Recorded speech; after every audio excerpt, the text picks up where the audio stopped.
Segunda de Samuel capítulo 5, versículo 6 en adelante. Segunda de Samuel capítulo 5, versículo 6 en adelante. ¿Lo tienen? Amén. Si no, va a aparecer aquí en la pantalla, así que no se hagan problema. Si no lo tienen, si no tienen Biblia, lo leen de allí. Dice la palabra: entonces marchó el rey con sus hombres a Jerusalén, hablando de David, contra los jebuseos que moraban en aquella tierra, los cuales hablaron a David diciendo: tú no entrarás acá, pues aún los ciegos y los cojos te echarán. Queriendo decir, David no puede entrar acá. Pero David tomó la fortaleza de Sión, la cual es la ciudad de David. Y dijo David aquel día: todo el que hiera a los jebuseos suba por el canal y hiera a los cojos y ciegos aborrecidos del alma de David. Por eso se dijo: ciego ni cojo no entrará en la casa. David moró en la fortaleza y le puso por nombre la ciudad de David, y edificó alrededor de Milo hacia adentro. Y David iba adelantando y engrandeciéndose, y Jehová Dios de los ejércitos estaba con él. Amén. Hasta aquí la palabra. Mi hermano, cuando uno ve la historia de la vida de David, realmente es uno de los hombres más sorprendentes del Antiguo Testamento. Por algo Dios, refiriéndose a él, declara: él es un hombre que tiene un corazón conforme a mi voluntad, conforme a mi deseo. Es un hombre que me agrada, que intenta agradarme en todo lo que él emprende y en su estilo de vida. Amén. Realmente me sorprende cuando veo la vida de David, porque David no tenía nada especial, no era parte de un linaje especial, no era parte de algo que a Dios le hubiera provocado incluirlo o hacerlo parte de este plan que era ser rey de Israel. David fue escogido por Dios desde el más absoluto anonimato para ser el rey más importante de la historia de Israel. Había una canción que cantábamos antes que se llamaba Remolineando. ¿Se acuerdan de esa canción? Que sacábamos los pañuelos, dábamos vueltas y toda esa historia. Y él decía: sacó mi nombre del anonimato, decía esa canción, ¿no? Porque realmente David era un personaje anónimo, una persona que nadie conocía, que ni siquiera su propia familia tenía recuerdo de él. ¿Se acuerdan cuando el profeta golpeó las puertas de la casa de David para ungir a aquel que sería el rey de Israel? Vino con su cuerno de aceite para ungir y separar a aquel que iba a suplantar a Saúl. Y dice la palabra que el padre de David hizo pasar a todos los hijos que él tenía para que el profeta lo ungiera, pero ninguno de ellos era. Y cuando terminaron de pasar los hijos, entonces dice el profeta: pero no puede ser que Dios haya equivocado. Si Él me mandó a esta casa, es porque aquí está el hombre que va a ser el sucesor de Saúl. Y entonces el padre David dijo: tengo un hijo más. Pequeño detalle, ¿no? Como que se había olvidado. Dijo: tengo un hijo más, se llama David, y está cuidando mis ovejas. Está allí trabajando en el campo, cuidando mis ovejas. Así fue como lo hicieron venir. Cuando el profeta lo vio, automáticamente él supo discernir en ese instante que él era David. Antes estuvo tentado a ungir a su hermano mayor porque era mejor, porque era más alto, más esbelto, tenía el porte de un rey, pero el Señor dijo que se estaba equivocando porque él estaba mirando lo que veía a sus ojos, pero el Señor buscaba lo que estaba en el corazón. Amén. Dios busca más allá de lo que nuestros ojos naturales pueden ver. Cuando Él ve tu vida, no mira tu capacidad intelectual, no mira tu dinero, no mira tu apariencia física. A lo único que le atrae al Señor son corazones realmente rendidos a Él, como el corazón de David. Amén. Él era tal vez poco apreciado por su padre. Esta teoría mía surge de que cuando él tiene que enfrentarse al gigante Goliat y el rey Saúl lo entrevista, le dice: vos no vas a poder matar a ese gigante, sos muy chico, sos muy pequeño, te va a destrozar. Y él dijo: Señor, usted está equivocado, porque cuando venían a atacar los lobos, los leones, a las ovejas de mi padre, yo mismo las defendía con mi propia vida, les arrancaba, los agarraba de la quijada y los mataba si se metían con las ovejas de mi padre, ¿no? Qué tremendo, porque si usted tiene un hijo que está cuidando su empresa y entran ladrones todo el tiempo y quieren matar a su hijo, usted va a decir un día, en el primer robo, la primera vez que intenta pegar un tiro a su hijo, usted va a decir, no vas nunca más. Ni loco, prefiero quedarme pobre, pero sin un hijo ni loco. Entonces, dice la palabra que estos padres ni siquiera tenían temor de que los lobos y los leones mataran a su hijo, no tenían mucho cuidado sobre él. Era muy despreciado por el resto de sus hermanos. ¿Se acuerdan cuando él fue a enfrentarse contra Goliat, que llegó con los alimentos para compartir a sus hermanos que estaban al frente de batalla, y los hermanos se burlaron, lo ridiculizaron, no tenían mucho aprecio sobre él? Su oficio era uno de los oficios más comunes y populares de la época. No era un hombre extraordinario, no era un ejecutivo, no era el dueño de una empresa, no era un gerente general, era solamente un pastor de ovejas. Alguien que en la noche, en el frío, dormía bajo el sereno, cuidando las ovejas, durante el día con el calor abrasador, caminando a larga distancia, buscando agua y pasto para sus ovejas. Era un trabajo, tal vez uno de los trabajos más sufridos que podía haber en la época. Ahora, ¿por qué Dios escogería a este hombre para ser el rey sobre Israel, siendo que era tan insignificante? Siendo que no había nada de especial en su vida. ¿Por qué Dios decidió escogerlo a David? ¿Sabe qué? David tenía algunas características muy particulares. Todo lo que hacía, lo hacía con excelencia. Y lo hacía como para Dios. Cuidaba a sus ovejas con excelencia. Cuando tocaba el arpa, lo tocaba con tanta excelencia y tanta unción que aún Saúl, endemoniado, ¿se acuerdan ustedes del relato? Atormentado por demonios, David iba y le tocaba el arpa y los demonios paraban de atormentarlo a Saúl y Saúl tenía descanso mientras que David tocaba el arpa. Era un hombre extraordinario. Todo lo que emprendía, todo lo que hacía, lo hacía con excelencia. A través de su búsqueda constante, Dios había hecho de él un hombre muy valiente. Era un hombre que no le tenía miedo a nada. Mientras que todos los hombres del ejército de Saúl tenían miedo de Goliat, que hacía 40 días venía avergonzándolo, intimidándolo, hablando locuras y diciendo que él lo iba a matar a cualquiera que se presentara delante de él. Cuando David llegó y escuchó las barbaridades que Goliat, ese gigante, estaba diciendo, no lo dudó un instante, dijo, yo lo voy a matar, lo voy a reventar. ¿Quién es este para meterse con mi Dios? ¿Quién es este para meterse con el pueblo de Dios? Este no sabe con quién se ha metido. Realmente era un hombre que amaba a Dios, tenía un corazón realmente enamorado del Señor. Él pudo marcar un antes y un después en su propia historia de vida y en la historia del pueblo de Dios. David vino del anonimato, pero su familia no fue nunca más anónima después de que David surgió.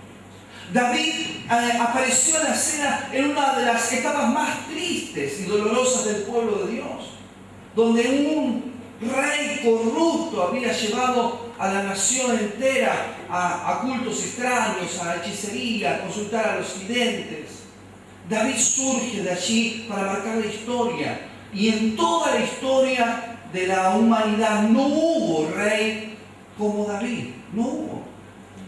Era un hombre sorprendente sencillamente porque no ponía sus ojos en sus limitaciones, sino que le creía, tenía una fe tremenda en el Dios al cual él servía diariamente en las cosas cotidianas. Así es como Dios comienza a ver su corazón, a modelarlo y a modelar nuestras vidas. A través de lo cotidiano, de las cosas de todos los días, Dios comienza a obrar en nosotros. Para Dios es muy importante cómo me desempeño en mi rol laboral, cómo me desempeño en mi rol familiar. Allí en lo poco es cuando Dios comienza a modelar nuestros corazones para luego delegarnos cosas mayores. Pero la Biblia es clara al respecto y nos dice, ¿cómo te voy a poner en lo mucho si no sos fiel en lo poco? ¿Cómo pretendés alcanzar metas tan altas cuando no sos fiel en las metas pequeñas que te he puesto por delante? ¿Cómo pretendes ser un instrumento poderoso en mis manos si en tu casa tu figura está desdibujada, en tu lugar de trabajo estás desdibujado, o sea, hay una contradicción entre tu fe y tus acciones en la vida cotidiana. Es notable que cuando Dios busca hombres y mujeres para marcar la historia, no busca vagos, busca hombres y mujeres de valor que luchan día a día, que se esfuerzan día a día para dar lo mejor de sí mismo para la gloria del Señor. Cuando usted empieza a pensar en aquellos hombres que fueron llamados por Dios para marcar la historia, encuentra algo sorprendente. Cuando Dios se le aparece a Gedeón y le dice que Él lo había escogido para poder salvar a la nación, ¿sabe qué estaba haciendo Gedeón? Estaba trabajando, separando las espigas de trigo, guardándolas, escondiéndolas para alimentar a su casa, para alimentar a su familia. Cuando llamó a David, cuando el profeta entró a la casa de David, todos estaban ahí, menos quién. David, ¿dónde estaba David? Trabajando, cuidando las ovejas de su padre. Cuando llamó a Moisés en el medio del desierto, la zarza estaba ardiendo. Moisés estaba allí, en aquel lugar, porque estaba pastoreando las ovejas de su suegro Jetro. Estaba trabajando. Y así en su trabajo Dios lo llamó. Cuando vemos ahora en el Nuevo Testamento, cuando se le presenta a Mateo, ¿qué estaba haciendo Mateo? Estaba trabajando, estaba cuidando los intereses del Imperio Romano, era cobrador de impuestos, y allí Dios lo llama. Y cuando lo llama Pedro, ¿qué estaba haciendo? Trabajando, había trabajado toda la noche intentando pescar algo para llevar alimento a su casa. Él tenía un amigo con el cual trabajaba para poder sustentar a su familia, y allí Dios se presenta a su vida y lo llama para que sea su discípulo. Es allí en lo común, en lo cotidiano, cuando Dios comienza a ver en nosotros características que marcan la diferencia. Hombres y mujeres que lo que hacen, lo hacen con excelencia para glorificar a Dios. Muchas veces nosotros creemos que Dios solamente nos mira el domingo durante 2 o 3 horas cuando estamos en la iglesia, o 1 o 2 horas cuando estamos los miércoles en la reunión de oración. Y entonces nuestra vida espiritual se limita exclusivamente en ese periodo de nuestras vidas. Y no nos damos cuenta que en realidad, cuando nosotros estamos trabajando, cuando estamos cuidando de nuestras familias, cuando estamos encargándonos de asear nuestra casa, de cuidar a nuestros hijos, cuando Dios lo ve, cuando lo hacemos con excelencia, lo hacemos por amor, lo hacemos por Él y para Él, es allí cuando Dios comienza a ver tu corazón y comienza a decir: este hombre, esta mujer es diferente. Este hombre, esta mujer marca la diferencia. Marca la diferencia. Claro que es la tarea tal vez más difícil, sobre todo cuando uno tiene un empleador que no agradece, que no valora, que no reconoce. Por eso ahí es donde uno tiene que saber que lo que hace, no lo hace para ese hombre, no lo hace para esa empresa, no lo hace para esa mujer, lo hace para Dios. Y entonces todo lo que hace, lo hace con excelencia, para Dios. Es así donde Dios comienza a elegir a sus hijos. ¿Somos conscientes de esa realidad? ¿Estamos dando lo mejor de nosotros en todo lo que hacemos? Lo que hacemos en nuestras vidas, ¿realmente lo hacemos por Dios y para Dios? Muchas veces yo me pregunté a mí mismo, ¿por qué el Señor me permitió tener que salir a trabajar desde tan chico? Yo algunas veces lo he contado, desde los 13 años tuve que salir a trabajar. Primero trabajé en una fábrica de prepisas que estaba cerca de mi casa, un hombre que me dio con 13 años la posibilidad de trabajar, me traía la comida para mi casa y algunos pesitos al fin de semana. Después trabajar de peón de albañil, trabajar cargando y descargando camiones de verdura, me acuerdo, en el mercado. Hice lo que tal vez usted ni siquiera se imagina. Trabajé de lo que sea. Y trabajé en pizzerías, lo último fue en el hotel, mi último trabajo secular, el hotel donde trabajé durante 4 o 5 años como cocinero. Pero ¿por qué? Yo pensaba y decía: Señor, ¿por qué? ¿Por qué me tocó vivir? ¿Por qué tuve que perder parte de mi infancia? ¿Por qué tuve que perder parte de toda mi adolescencia trabajando? ¿Por qué? no era un trabajo sencillo. Cuando trabajaba en el mercado entraba a las 12 de la noche y salía a las 12 del mediodía todos los días, cargando, descargando camiones de verdura. Y yo decía, Señor, ¿por qué me haces vivir esto? ¿Por qué? Yo no entendía, no comprendía. Pero cuando tenía 25 años y la mayoría de los jóvenes a mi alrededor solamente pasaban, pensaban en divertirse o pasarla bien, el Señor me llamó a ser pastor de una iglesia. Y entiendo que ese proceso previo de dolor, de necesidad, fue el tiempo en el cual Dios me hizo pasar por un seminario más poderoso que el seminario que cursé pastoralmente entre los 20 años y los 25 años. En ese proceso Dios me hizo pasar por un seminario de vida, donde Él probó mi corazón, se fijó si yo era fiel, si lo que hacía lo hacía con excelencia y lo hacía como para Él. En ese proceso Dios trabajó sobre mi vida y por lo tanto hoy hacer lo que sea, para mí, para el Señor es un placer, es una alegría, es un gozo poder hacerlo.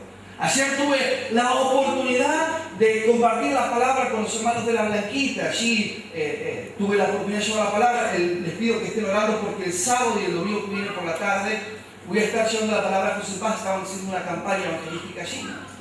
Pero si usted hubiera venido una hora antes, una hora y media antes de que yo vaya a predicar a la Blanquita, yo estaba con mi ropa, vestido, para ir a predicar a la Blanquita y vi una necesidad. Estaba todo el costado de la iglesia sucio, adelante, y me puse a baldear todo. Pero no le digo esto simplemente porque lo disfruto, lo hago con placer. Y para mí predicar es un placer como también lavar un piso, porque lo hago como para el Señor. No me siento que se me caen los anillos, no siento que pierdo mi estatus, de que dejo de ser un hombre de Dios porque limpio un baño o lavo los platos en mi casa. Porque entiendo que cada cosa que puedo hacer para Dios es un placer. Es un placer. Cuando tenés que enfrentar las cosas cotidianas de todos los días, ¿cómo lo haces? ¿Lo haces con placer y como para Dios? ¿O refunfuñando, enojándote con la vida, diciendo, pero Señor, yo quiero ser apóstol, yo quiero ser profeta, yo quiero ser pastor y acá me tenés limpiando baños? ¿Cuál es tu idea del servicio y cuál es tu idea de hacer las cosas para el Señor? ¿Será que solamente cantar, predicar o servir al Señor es lo que hacemos para Él? ¿O todas las cosas que hacemos todo el tiempo realmente deberíamos hacerlas como para Él? Así es cuando Dios comienza a formar nuestros corazones para luego darnos lo mucho que Él tiene para nosotros. En este relato lo podemos ver a David y sus hombres conquistando el monte de Sión. Este monte está a unos 80 metros de altura y es una ciudad amurallada, la ciudad de Jerusalén, la que se encuentra allí. Realmente era imposible de conquistar para ese entonces. ¿Sabe? Es importante destacar que ni Josué, ni Caleb, ni los jueces, ni Saúl, ninguno de ellos había podido conquistar Jerusalén, había podido conquistar el monte de Sión. Ninguno de ellos. Jamás lo habían podido hacer. Habían intentado, claro que lo habían intentado, pero nunca pudieron conquistar ese monte. Esto habla, mi hermano, de que ese monte realmente era el monte de los imposibles para la historia del pueblo de Dios. Pero ¿sabe qué? Este relato nos habla de que David conquistó ese monte, pero lo más sorprendente, mi hermano, no es el fruto final, sino el proceso que lo lleva a ese hombre a conquistar ese monte. Eso es lo más sorprendente. A veces nosotros nos quedamos solo con las conquistas de nuestros hermanos. Miramos cómo conquistan el monte de Sión, cómo conquistan cosas proezas tremendas para el Señor, y nos quedamos al mirar y decimos, yo quiero conquistar ese monte. Yo quiero conquistar ese imposible. Yo quiero ser como ese hombre. Yo quiero ser como esa mujer de fe. Pero lo que no saben es que para que David llegue a ese monte, para poder conquistar ese monte, primeramente tuvo que conquistar muchas hazañas que prepararon su corazón para luego conquistar ese monte. Lo que David está haciendo es enfrentar una tarea que otros antes de él no lograron alcanzar jamás. Por eso cuando David y sus hombres marcharon para conquistar Sión, los jebuseos se sentían muy seguros de que nadie los podía sacar de ese lugar donde ellos estaban. Estaban tan seguros de sí mismos que se burlaban de David y declaraban que aún los ciegos y los cojos, los más débiles, los iban a sacar a patadas si ellos se atrevían a ir a conquistar ese monte. ¡Wow! ¡Qué tremendo!, ¿no? Estaban tan seguros de sí mismos, se sentían tan fuertes en sus capacidades, se sentían tan poderosos en sus recursos. Guarda, porque la Biblia dice que hay que estar firme, tengan cuidado de no caer. ¿Quién es tu fortaleza? Tus capacidades, tus recursos económicos. ¿Quién es tu fortaleza? Mi hermano, ellos se burlan de David, estaban seguros de sí mismos. Creían que aún los más débiles, jebuseos, los iban a sacar a patadas. Confiaban en sus muros, confiaban en la altura del monte, confiaban en su capacidad de batalla, confiaban en sus recursos, pero no confiaban en el Dios de David.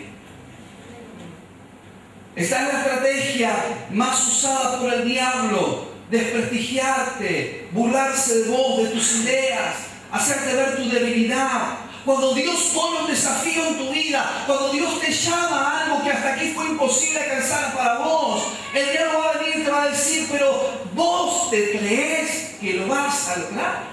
Vos, mirate al espejo un poco. Mirate.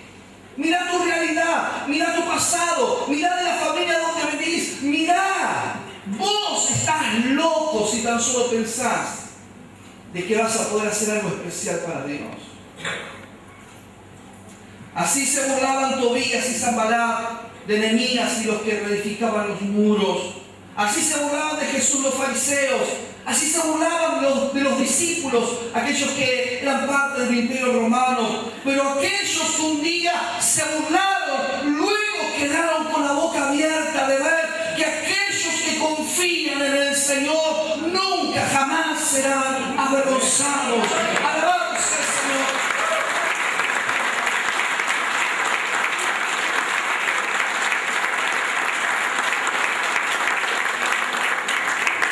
Así sucedió con David y los jebuseos.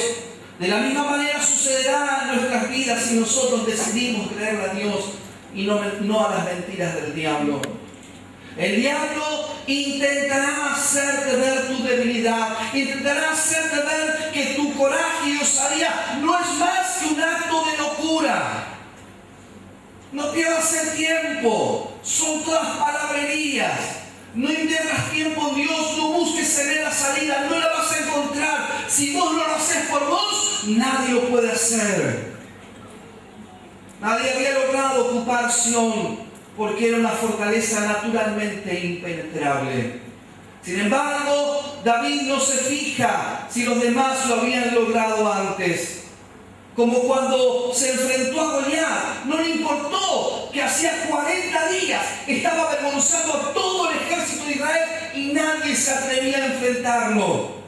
Cuando David escuchó el llamado de Dios, cuando David fue desafiado por Dios, lo único que a él importaba era saber que esa era la voluntad de Dios para su vida.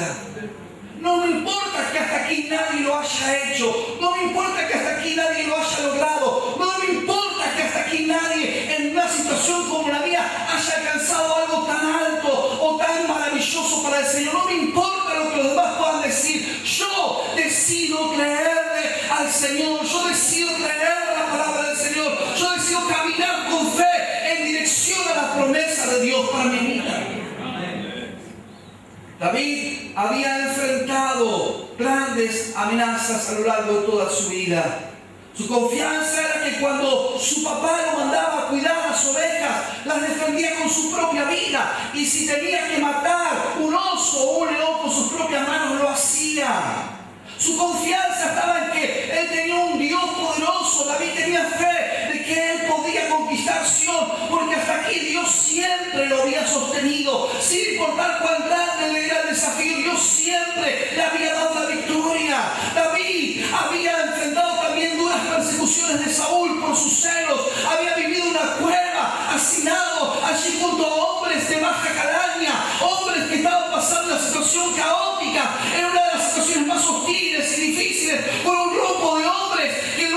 acompañarían a conquistar la ciudad de Sión. Pero ¿saben qué? Ese hombre, David, en ese proceso, en esa escuela, en ese tiempo, en lo poco comenzó a ser fiel para que un día Dios le dijera: ahora llegó el tiempo, este es el momento, ahora es tiempo de conquistar Jerusalén. Pero hubo un proceso. Nosotros queremos conquistar Jerusalén, pero no queremos enfrentar el proceso. Queremos admirar los logros, queremos las conquistas, queremos lograr alcanzar esas batallas, pero ¿saben qué? Nadie quiere enfrentar el proceso. Se enojan con Dios, reniegan con Dios, discuten con Dios, con los tiempos de Dios, con la obra de Dios, cómo Dios actúa en nosotros. No quieren ser parte del proceso. Y cuando llega el momento de conquistar esos imposibles, nuestros corazones están muy lejos de estar preparados para eso que Dios tiene para nosotros. Por lo tanto, al enfrentarse a Sión, después del proceso, David estaba seguro que el mismo Dios que lo ayudó en el pasado estaría con él una vez más en esta oportunidad. Es importante, mis hermanos, cuando se presentan los desafíos de la vida, que recordemos de dónde Dios nos sacó. David decía: si Dios me sacó de tanta, ¿no me va a sacar de esta también? Si me libró de tanta, acuérdese un poco de todas las que Dios le sacó. ¿Se acuerda cuando su matrimonio estaba por deshacerse, que Dios lo restauró? ¿Se acuerda cuando esa enfermedad llegó a sus hijos y de repente el Señor los sanó? ¿Se acuerda cuando de repente lo echaron del trabajo y una crisis tremenda en el país y de golpe no tenía ni que darle de comer a sus hijos, pero Dios les dio recursos? ¿Se acuerda de eso o usted ha perdido la memoria? Uno de los grandes conflictos que enfrentamos los cristianos es que tenemos una memoria muy frágil. Enseguida nos enojamos, enseguida nos sentimos como el Chavo del Ocho, ¿no? Abandonados, sin esperanza, sin sueños, sin proyectos, sin metas. Creemos que el mundo se olvidó de nosotros, creemos que a Dios no le interesa lo que a nosotros nos sucede. El Señor, hablándonos a través del libro de Romanos capítulo 8, verso 32, dice: el que no escatimó a su propio Hijo, sino que lo entregó por todos nosotros, ¿cómo no nos dará también con Él todas las cosas? Lo que está diciendo es: si Jesús murió por nosotros cuando éramos todos pecadores y le damos la espalda, y nos hizo salvos, nos sacó de la muerte, del infierno, para tener vida eterna. Si Él hizo un milagro tan grande y extraordinario en el pasado, lo que viene por delante no es muy pequeño comparado con lo que Él ya hizo hasta aquí. Dios podría hacer algo más grande de lo que ya Dios hizo. No hay nada más grande. Salvarte del infierno es lo más grande que pudo haber hecho. Por lo tanto, sanarte, restaurar tu hogar, proveer para tu casa, darte la capacidad de poder destacarte en tus estudios, de poder ser una persona influyente que marque la historia del país, para Él eso es una pavada. Para Él eso es muy sencillo. Si desde que conociste a Jesús pasaste de estar muerto a estar vivo, si de su mano alcanzaste la vida eterna, ¿habrá algo más difícil de lo que ya alcanzaste de la mano de Dios? Este relato me hace ver nuestra propia realidad. ¿Cuántas cosas hasta aquí han sido imposibles para nuestros abuelos, para nuestros padres, para nuestros hermanos, para nuestra familia de la fe? ¿Cuántas cosas hasta aquí han sido imposibles para nuestra iglesia? Muchas veces cuando vienen los desafíos de Dios para nosotros, para que marchemos con fe en dirección a las promesas de Dios para nuestras vidas, el diablo intentará frenarnos. El diablo tratará de hacernos sentir que estamos locos de tan solo pensar en cosas tan grandes para Dios. El diablo tratará de conformarte y decir: quédate tranquilo, che. ¿Para qué te vas a esforzar tanto? ¿Qué sentido tiene que lo hagas? El diablo viene y nos dice: ¿por qué crees que lo vas a lograr? ¿Qué te hace pensar que vas a conquistar esto? En toda tu historia todos sufrieron esta enfermedad. En toda tu historia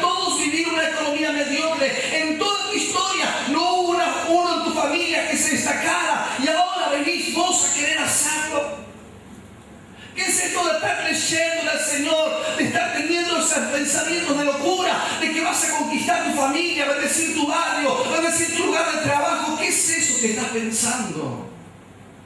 Mírate un poco al espejo. Si tan solo te atreves, te saco patadas. Ese monte realmente era inconquistable.